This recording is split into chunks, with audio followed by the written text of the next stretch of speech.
বাংলাদেশে দ্রুত জাতীয় নির্বাচন সহ ১৬ দফা দাবি জানিয়েছে ইন্টারস্টেট বিএনপি। নিউ ইয়র্ক সিটিতে একটি রেস্টুরেন্টে আয়োজিত সংবাদ সম্মেলনে এই দাবি জানানো হয়। এতে লিখিত বক্তব্য পাঠ করেন সংগঠনের সভাপতি কাজী সাখাওয়াত হোসেন আজম। বিস্তারিত রিপোর্টে। বাংলাদেশে গত ১৫ বছর ফ্যাসিস্ট আওয়ামী লীগের সময় গুম খুন করে মানবাধিকারের ব্যাপক লঙ্ঘন করেছে আওয়ামী লীগ। ২০২৪ সালের ছাত্র জনতার আন্দোলনের মাধ্যমে বিদায় হয় আওয়ামী লীগ। এই আন্দোলনে যারা শহীদ হয়েছেন তাদের প্রতি সমবেদনা এবং যারা আহত রয়েছেন তাদের সুস্থতা কামনা করা হয় সংবাদ সম্মেলনে। এই সময় লিখিত বক্তব্য পাঠ করেন সংগঠনের সভাপতি কাজী সাখাওয়াত হোসেন আজম।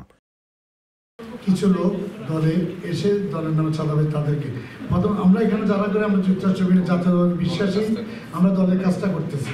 এখানে আপনাকে তো বললাম, এখানে নোয়াখালী ফোরামের সম্মানিত সভাপতি আছে, কুমিল্লা ফোরাম আছে, যুক্তরাষ্ট্র ফোরাম আছে, ইন্ডাস্ট্রি বিএনপি জাতীয়ভাবে দলের কাজ করে যাচ্ছে। যেমনিভাবে আপনারা জানেন 111-এর আন্দোলনে আমরা যুক্তরাষ্ট্র বিএনপির ব্যানার ছাড়াও ভলেন্টিয়ার্সের মাধ্যমে আমরা ১৭ জন ইউএস সিনেটরকে দিয়ে বাংলাদেশে আমরা একটা ইলেকশন রোড দিচ্ছি।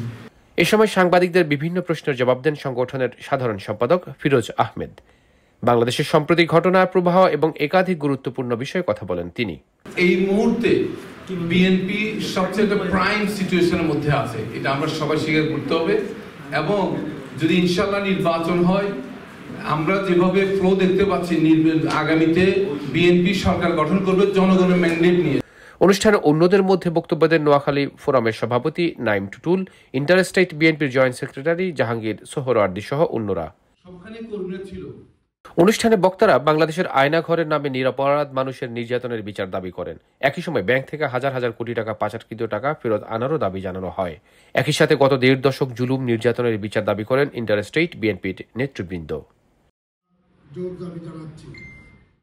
সৌরভ ইমাম, আইবিটিভি, নিউ ইয়র্ক।